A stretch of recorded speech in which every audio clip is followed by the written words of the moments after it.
All of us reach a point in time where we are depleted and need to somehow find a way to reignite the fire within. But how do we spark that flame? Welcome to Reignite Resilience, where we will venture into the heart of the human spirit. We'll discuss the art of reigniting our passion and strategies to stoke our enthusiasm. And now, here are your hosts, Natalie Davis and Pamela Cass.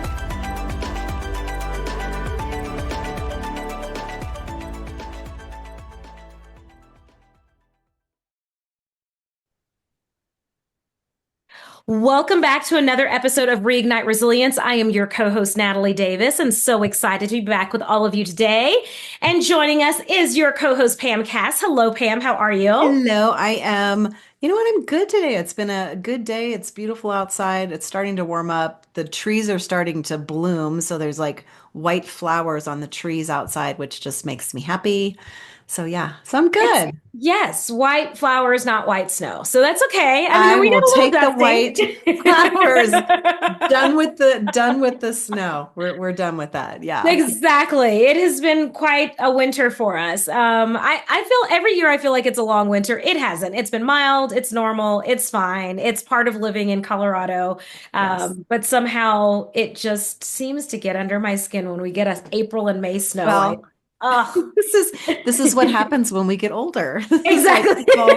Snowbird in warm places like where Yes. our guest is right now. Exactly. I would love to Exactly. be there in person doing this podcast. I would 100% have rather record this live. 100%. Yes. Yes. And maybe we'll look at doing that in 2026. Done. I'm sold. We'll come to you. You don't even have to like twist. Yeah, you don't have to twist my arm at all. I'm already Okay, signing up. I love it. I love it. Well, why don't you tell our listeners who's joining us today? Yes. So today, so excited. We have Tash Doherty.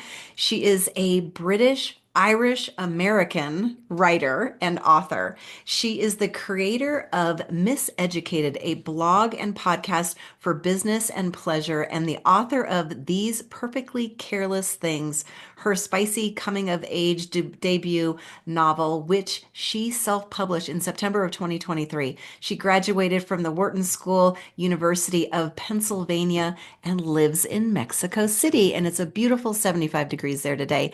Welcome. We are so excited to have you. And I'd love for you just to kind of tell us a little bit about your story and how you got here. Well, thank you so much, Natalie and Pamela, for having me. Such a warm welcome. Great to meet you guys. Amazing energy. And yes, I'm Tash. I grew up in London until I was about 19 years old. And then I took a gap year and I went to the Wharton School of University of Pennsylvania, which we've got lots of criminals and people running the world right now from my alma mater. So things are a little bit crazy.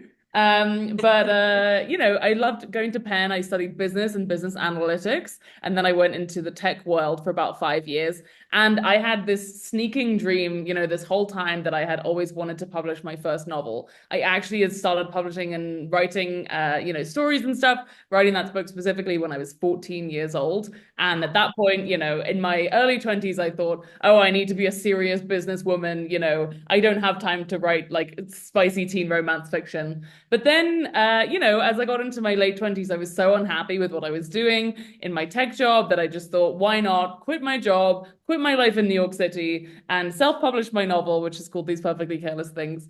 And so, now I did it. I finally fulfilled and achieved my childhood dream. So I'm really excited to share anything about my story that can help your listeners today. Thank you so much. Okay, so you started writing at 14. I don't know a lot of 14-year-olds that are thinking about writing novels. So what kind of introduced you to writing and what was that spark that you had? Yes. Well, in my high school, I had an English teacher called Miss Fryer. And she told me that another girl in my grade, or, a couple grades above me, but at that time I was in like, I don't know, 10th grade or whatever it was. And basically, this girl had written and published a book in a single summer. So I thought, oh, if that girl can do it, I'm trying to remember her name now. It was maybe like something Webb. Anyway, so she had published this novel, become an author by the time she was like 16, 17 years old. And I just thought, okay, well, why not? I'll give it a shot. So I started, I remember handwriting, my first scene actually for this book was this terrible scene about a candle bobbing through the darkness and getting closer. Again, no characters, no plot, nothing interesting happening. And also, when you're 14 years old, you've never even really learned to type, right? Like I'm still learning the English language and how to express myself and all those kinds of things. But every summer, my family and friends can attest to this. I was very disciplined and I would sit down and write my novel for at least multiple months in the summer. While everyone else was at the lake or whatever in California, I was, kind of in a masochistic way, just learning and teaching myself how to write properly. Yeah.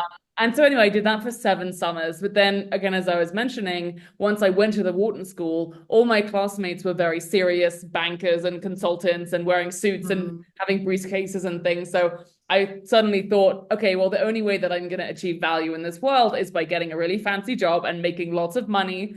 And I tried to do that as much as I could for the next 3, 4, 5 years.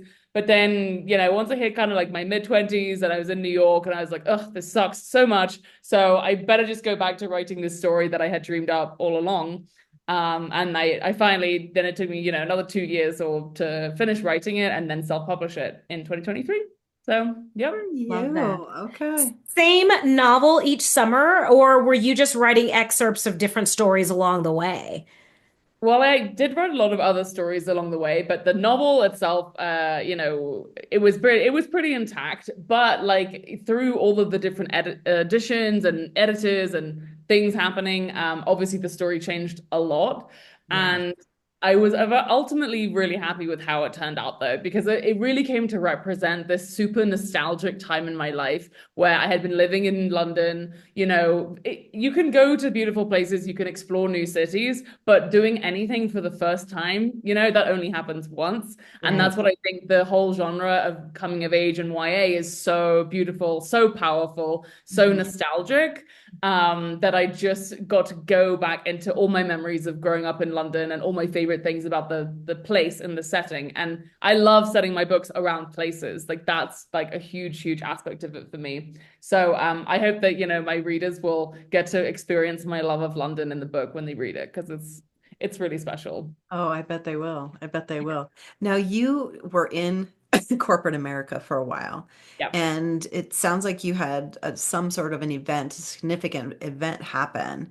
Yeah. That was that what made you kind of walk away from the corporate world and get into just focusing on your book?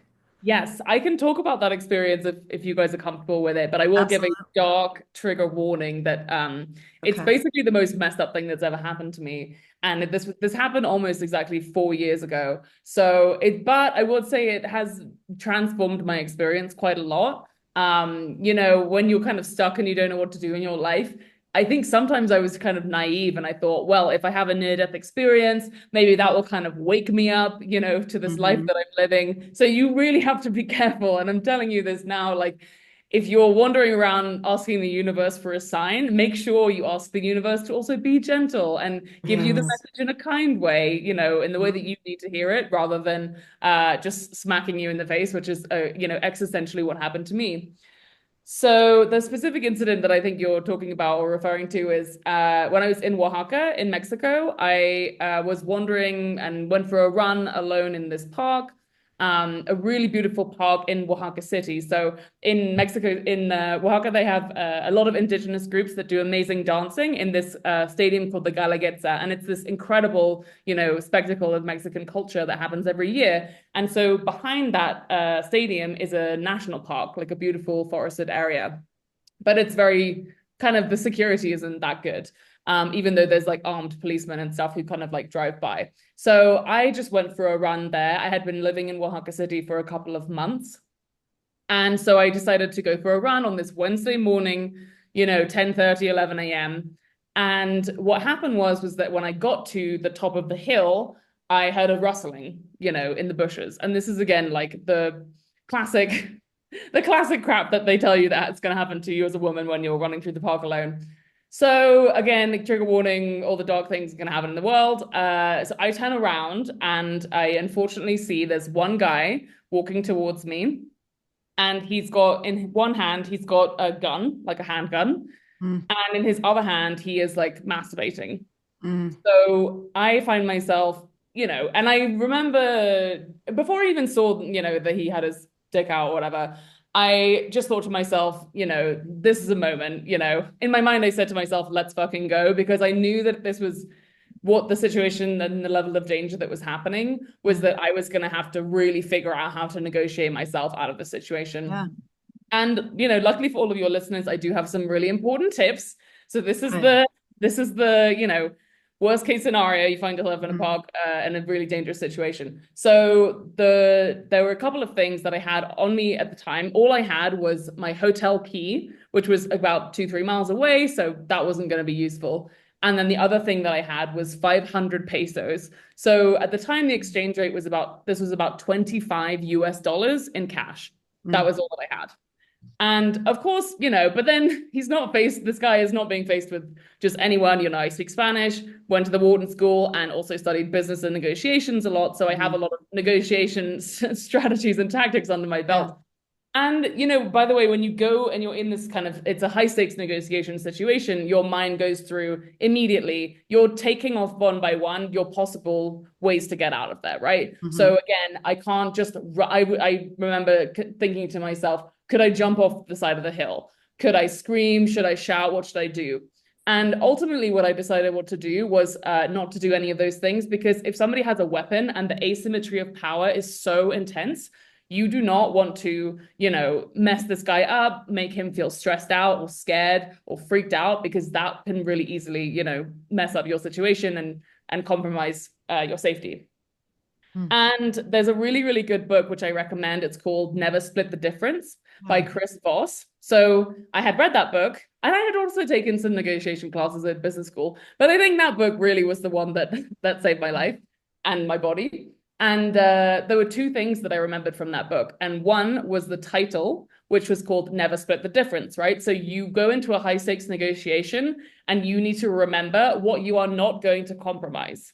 Mhm. So in this specific experience, I said, I don't want to compromise my body, right? Like, if I can get out of here without him touching me, that's going to be a win for me.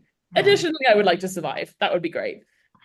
So those were my main things, like my main compromising things on the table that I wanted to negotiate, that I was not going to compromise on those things. And the other thing that I remembered from that book was this thing called the late night DJ voice. And so Okay. basically, this is another tool that he talks about where, again, when you're in that high stakes situation, you don't want to shout and scream. You don't want to freak this person out. You want to be cool. You want to be like, hey, let's like, you're treating them like a normal person, maybe like a friend. Because ultimately, the human that you're dealing with in these high stakes situations are, irrational people who are emotional. And, that's very important as well. So anyway, that kind of all put that all together. And then I said to him in Spanish, again, talking to him in Spanish, I tried to shake his hand, and I'm like, oh, hey, like, what do let's be friends. Like, I'll give you my phone number. Like, let's leave the park. Like, no big deal. Meanwhile, he's like, get on the ground and like pull your pants down. So basically then I managed to remember that I had this 500 pesos, 25 US dollars in cash. Mhm. And the thing also to remember with negotiations is that, like, again, my body is incredibly, incredibly valuable to me, right? But 500 pesos, $25, not that valuable, slash, I would take him to the ATM and take out 10K or however much he Mhm. wanted, Yeah. that I had in my bank account at the time. And so basically, you have to also think that the difference there between what might be valuable to him. And in Oaxaca at the time, oh my God, I'm so sorry. There's some background noise happening. But anyway, in Oaxaca, like a normal laborer, 500 pesos is like, I think what you could make maybe in like half a week, or at least a couple of days of like salary for like minimum wage. So again, that's my privilege in that situation, was having that money on me. And Mhm. so I used that money and I told him, hey, I will give you 500 pesos if you promise not to touch me. Mm. And at first he was like, oh, you have 500 pesos. And I was like, yeah, like here. So I gave him the money. And then basically he was just like, oh, come on, quickly. And I was like, no, dude, like give me my 500 pesos back. Like it's either this money or, that's it, right? Mhm. So eventually he took that money and he walked away. Wow. So that is the main Yeah. issue of the story right there. And Yeah. sorry, I've just been talking for like a No, good that's 10 minutes, okay. but it's there's a lot of other follow-up questions which I'd love to answer for you because I now live in Mexico. So this event did, have a big impact on me. But yeah, I think ultimately, and I just did a ceremony yesterday where I was working on some trauma integration. And I think ultimately, like how it's affecting me now is that like I have overcome probably one of the worst things, in the world. I don't think that anything like this will ever hopefully happen to me again. But if I, showed up in that moment and I was there for myself, like, and I overcame, what can I not do? Like Yeah. that's the kind of perspective that I'm having now. Yeah. So, but that's taken me 4 years of a lot of therapy and trauma and work to Yeah. get to that place. So yes, I'm happy to answer any follow-up questions. Well, you that had you might have. mentioned that you had quite a bit of PTSD from going through that. How did that show up for you? Yeah, so basically, if anybody else on your in your listener base has had PTSD before, they'll know that the triggers are almost exactly mirrored from the experience that you had. So for me, it would be like things like running, in a park. I was really freaked out of doing that, obviously. Mhm. The first time that I held 500 pesos, right? I came back to Mexico, took out money from the ATM. I'm holding 500 pesos. My body is like freaking out. I'm having like my heart is beating a lot, those kinds of things. Though the also what ended up happening, which I still kind of suffer from now, is that like I am super sensitive to everything over my right shoulder because that was the direction that I turned around to hear Yeah. the guide, right, in the bush. So Mhm. my whole right side of my body, especially in the first 6 months, if somebody sneezed on the bus behind my shoulder, I was like Pumped. constantly like that. So that's actually some more physical work that I still think that I have to do, but it affects you a lot. And I remember even like I couldn't have male coworkers like Slack message me, because I felt like it was they were individual, any kind of individual way that like men were trying to like interact with me was like quite triggering. And ultimately, I remember like the first time that I hugged a guy, he was like my friend's boyfriend. He like gave me a hug after, it was like 4 months afterwards or whatever. And I like felt safe again. And I was like, okay, like I can feel safe, and that's ultimately why I have to be grateful to myself and the way that I Yeah. acted in that moment. Because if that had happened, and if my body had been compromised, I think I would have been messed up for like a really, really long time. Like much Absolutely. longer than the 6 months that I had. And I wanted to be able to like, and I write a lot about pleasure and about, female sexuality. And I wanted to be able to have pleasurable intimacy with people Yeah. again, Yeah. And so that's where luckily once I get past that kind of like barrier of do I feel safe with this person, I can still Mhm. enjoy everything that's on the other side because luckily I acted in the way that I did Yeah. given the situation. So Mhm. yeah, that in a nutshell is like some of the ways that it shows up. But I'm sure, yeah, it's not fun. I wouldn't recommend PTSD on anyone. Yeah. Yeah. Mm. Well, and it seems like it was, I mean, as you know, listening to the story secondhand now, it was a victorious opportunity for you, right? Like the one thing that you were not willing to compromise, you didn't have to compromise on. Right. Your body was safe. You were able to safely get out of that situation. It could have gone so many different ways. And so for just, someone hearing your story, it's like, oh no, this was a win. This was so good for you. Like everything worked out great. You went home and yeah, you might have had a little bit of a scare, but your mind and your body went to absolutely not. Right. We have not gotten through this yet. That fight, Yeah. flight, or freeze is going to carry on with us a little bit longer. And so to Totally. know, to pick up on those things like just over your right shoulder, like the impact of someone being on that side of you, or even just messages received from a professional standpoint, that's Yeah. significant. Mhm. Um, Right. did you see any blocks within your writing and the creative piece during the 6 month window as well? Yeah, totally. I had actually just interviewed a girl about a company that was doing sexual assault testing kits, and Mm. I was planning to publish that episode on my podcast. And again, I wouldn't tempt the universe because at that point I had always been one of those women who was like, oh, sexual assault, that's such a sad thing, never happened to me, but like I feel my heart goes out to those women, blah, blah, blah. And then I went with a doozy of a situation. So again, be very careful what you tempt the universe with. But I actually was not able to publish that podcast episode.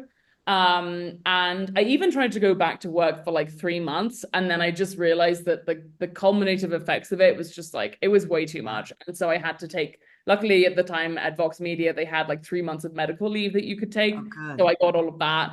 At the recommendation of my therapist as well. And then I spent a lot of the summer like writing my book. Okay. So yeah, I would say it was yeah, going through something and having that level of PTSD, you're going to be pretty messed up for a while.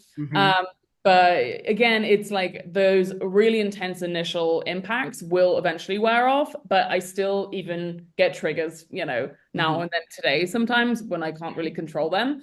And that's annoying, right? Because you're just like, oh, that guy or whoever he was, just wandering around out there in the world. And here I am, shuddering again when somebody sneezes over my right shoulder. And it's been 4 years since the incident, So, that just requires me, that's when I need to be more self-compassionate towards myself, I think, and just be like, hey, this is going to have affected you for like a long time. And it's normal, And it's okay. Yeah, exactly. Yeah. absolutely.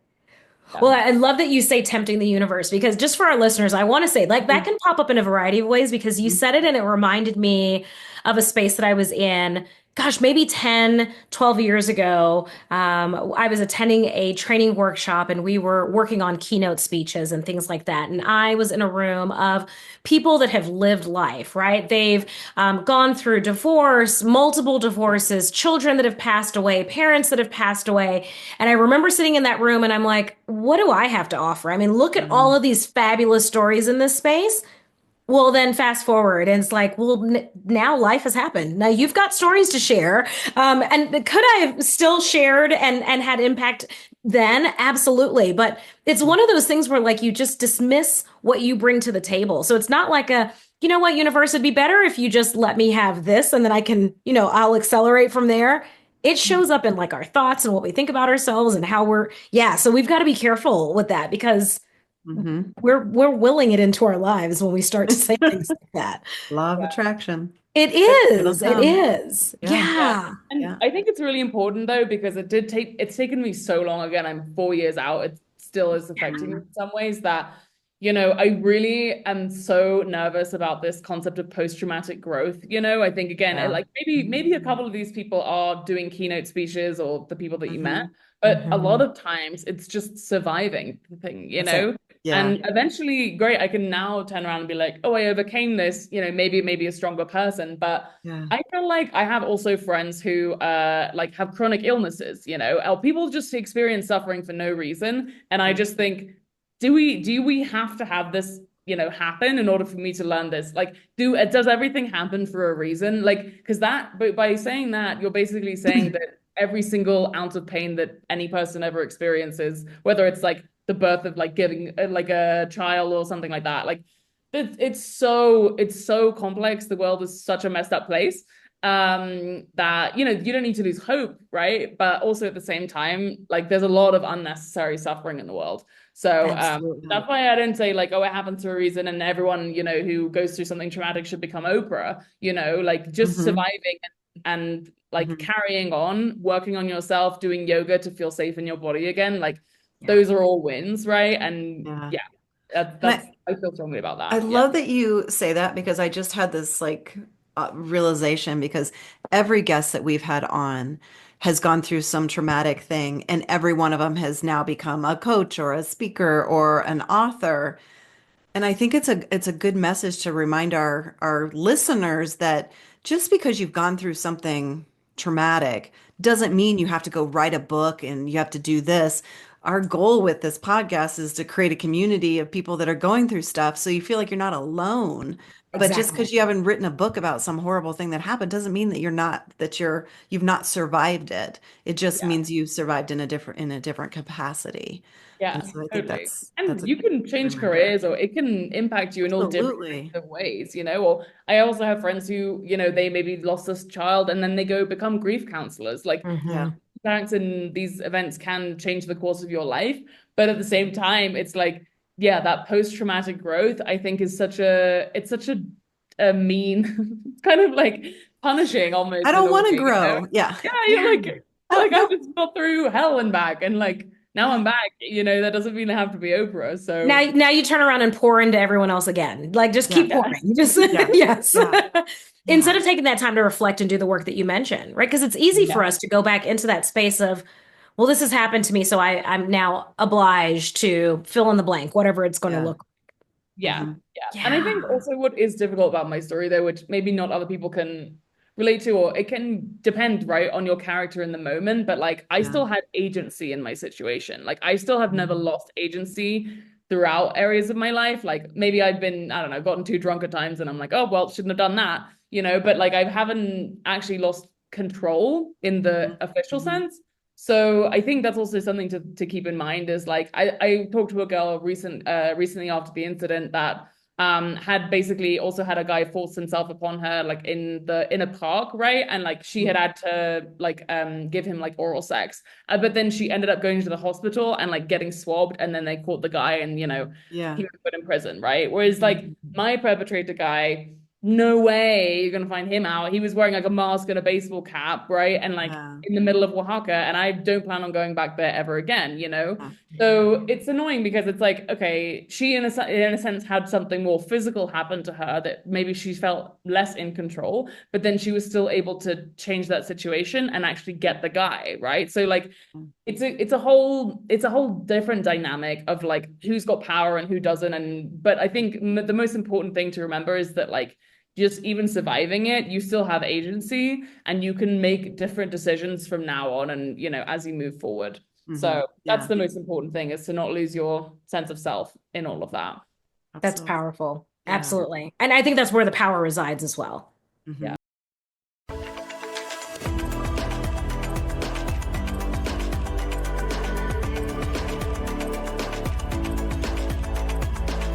Thank you for joining us today on the Reignite Resilience podcast. We hope you had some aha moments and learned a few new real-life ideas to fuel the flames of passion. Please subscribe on your favorite streaming platform, like or download your favorite episodes, and of course, share with your friends and family. We look forward to seeing you again next time on Reignite Resilience.